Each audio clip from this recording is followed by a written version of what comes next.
আপনার চোখ যদি নষ্ট হয়ে যায়, সেই নষ্ট চোখের জ্যোতি ফিরিয়ে আনার জন্য কোরআনই পাওয়ারফুল একটা আমল করুন, দেখবেন 100% আপনার চোখের জ্যোতি ফিরিয়ে আসবে। অর্থাৎ আমাদের চোখে অনেক ধরনের সমস্যা হয়ে থাকে, যে সমস্যার কারণে আমরা ডাক্তারের কাছে যাই, বা যে সমস্যার কারণে আমরা অনেক হুজুরের কাছে যাই, কিন্তু হুজুরা কি পড়ে ফু দেয় যে চোখ ভালো হয়ে যায়।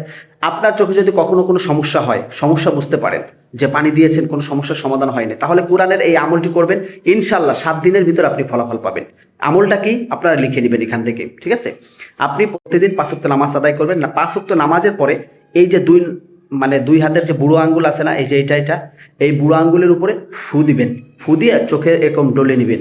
অর্থাৎ এভাবে 3 বার ডলে নেবেন, 7 বার পরে 3 বার ডলে নেবেন। 7 বার পড়বেন কোন দোয়াটা? দোয়াটা হচ্ছে ফাকাশাফনা আনকা গিতাআকা ফাবাসরুকাল ইয়াউমা হাদীদ।